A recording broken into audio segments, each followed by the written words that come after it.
Hello, wine lovers! I am Raslava, sommelier and wine educator, your guide on this journey through the world of wines, spirits, and cocktails. Let's talk today about Claret. Claret is the perfect wine for the characters of Lewis Carroll's Alice in Wonderland, because there is a plenty of their favorite thing, confusion, surrounding it. Starting with the name itself, Claret or Claret, and by the way, there is also Clarete. And again, are we talking red or rosé? If we turn to English literature for guidance, claret means red wine. There is even an official recognized color called claret. With RGB value, a deep shade of red with slight purple hue. The word claret was first used for a color name in England back in 1547. It's associated with a typical color of a specific type of wine. Another name for this color is Bordeaux. And yes, it looks like Bordeaux wine, red.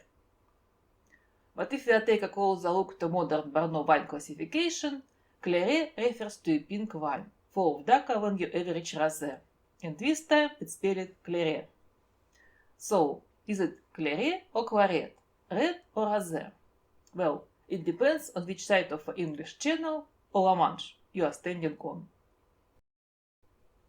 It all started in 1152 with the marriage of Henry Plantagenet, Duke of Normandy, to Eleanor of Aquitaine, Duchess of Aquitaine and Gascogne.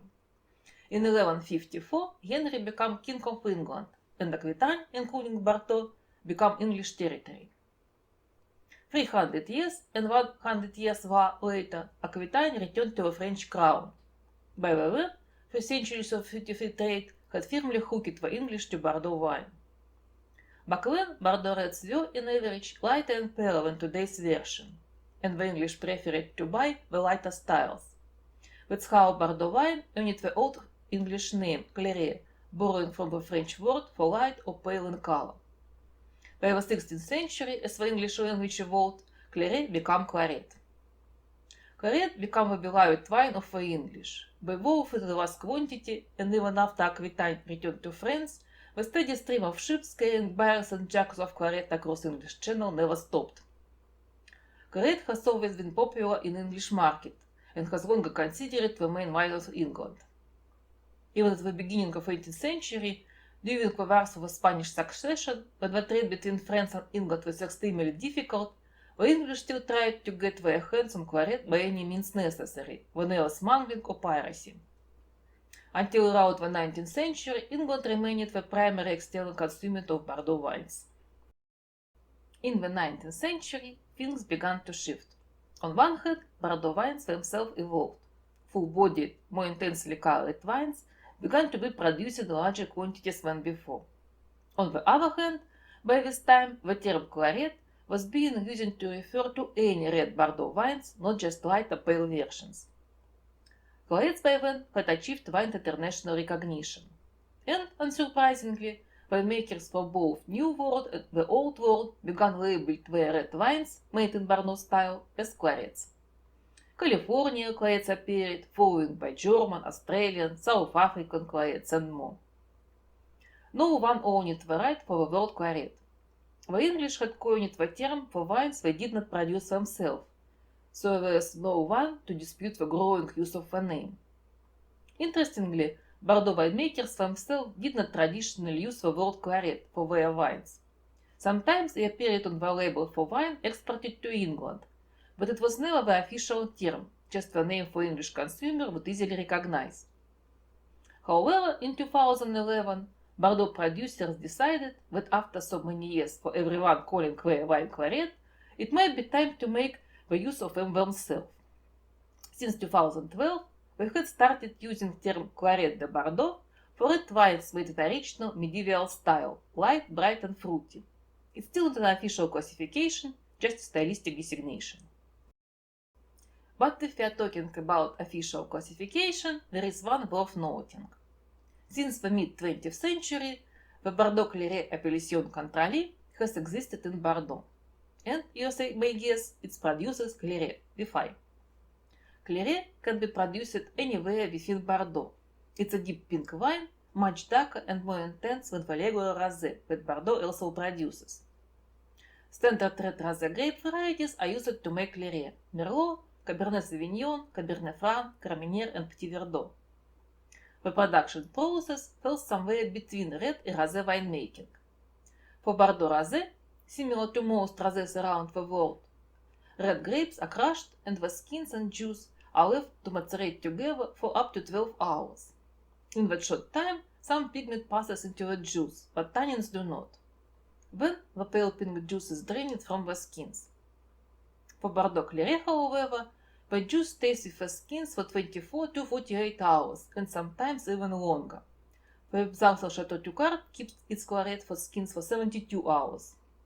The result is much deeper color and small amount of tannins present in the juice. Fermentation also differs slightly. Rosé wines are typically fermented at 16 to 18 degrees Celsius, while Claret is fermented at slightly warmer, 18 to 20 degrees Celsius. Malolactic fermentation, the process that converts malic acid to softer lactic acid, it is not done for rosé to preserve very refreshing creaminess, but is usually carried out for Claret, giving a round, softer texture. The final wine, Bordeaux Claret, has a deep, rich color and intense aromas of strawberry and raspberry, with subtle note of violet. It is always dry and stands apart from regular rosé thanks to its longer finish. Claret is not meant for extended aging, but aged beautifully within 3 years. Serve it chilled to 10-12 degrees Celsius. It is great on its own, but also pair well with a wide range of dishes, from meats to fish. So, to sum it up, Claret and Claret is both Bordeaux wines. The first is the English term for red Bordeaux wines, while the second refers to a distinctive, more intense version of Bordeaux rosé. However, there is also Clarete. And now we are no longer in Bordeaux, or even France, but in Spain, although this wine is believed to have borrowed its name from a French claret. Like Bordeaux Claret, Clarete is a rosé wine, but the production process is quite different. Clarete is made from a mix of red and white grapes, but unlike Champagne rosé, where red and white wines are blended after fermentation, Clarete is made by fermenting red and white grapes together from the very start. What's more, the initial stage of fermentation takes place with the skin present, not just for a short maceration of juice on skins as typically for rosé or Bordeaux Claret. This means that Clarete picks up significantly more tannins. The wine's color can vary widely, from deep pink approaching to red to much paler hue. Clarete is typically made from Tempranillo, red grape, and Fillura, white, but Garnacha, Babal, Albilla, Malvasia, and other varieties are also sometimes used. The result is more complex and structured wine with the typical rosé. Clarete can also age it well and sometimes mature it for up to 6 months in young oak barrels. The birthplace of Spanish Clarete is Ribera del Duero, in northern Spain. Traditionally, red and white grape varieties were grown side by side there and fermented together to make lightly carried wines. However, in the mid-20th century, the market shifted toward powerful red wines, and Ribera del Duero followed suit. The region even prohibited the production of white wines under the PDO classification. Many old white wines, some 90 years old, were ripped out to make room for Tempranillo. Yet today, Clarete is gradually making a comeback. It's now produced not only in Ribera del Duero, but also in other northern Spanish regions like Rioja, Navarra, and especially Cigales. The Rioja town of San Ocienza had even declared itself the capital of Spanish Clarete, La Capital del Clarete. Every June, it hosts the Battaglia del Clarete, Claret Battle, where thousands of liters of Clarete are poured over participants in a lovely celebration. As with many Spanish festivals, it ends up with a big feast.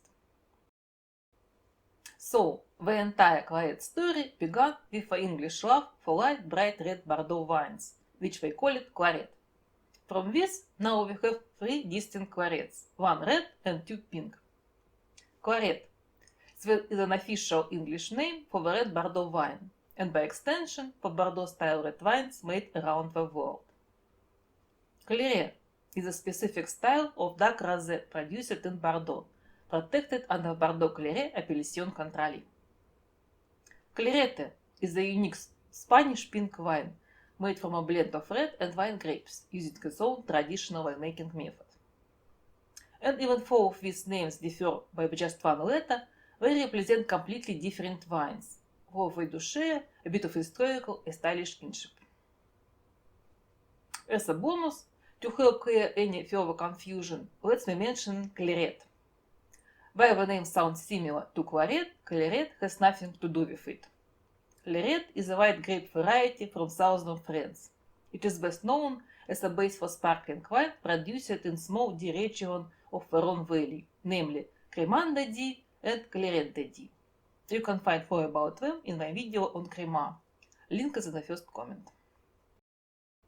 I have today Clairette from Bordeaux.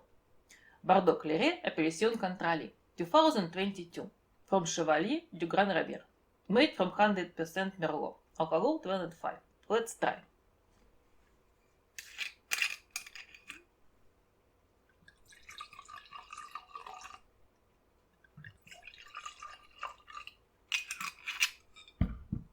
This one for you, this one for me. Bright ruby, much darker than regular Bordeaux Rosé as it's supposed to be.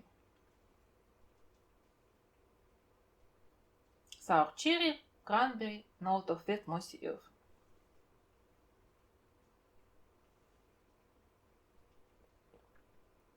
Lean dry, taste of ripe cherry and strawberry. Soft, refreshing aftertaste. Very nice wine for summer day.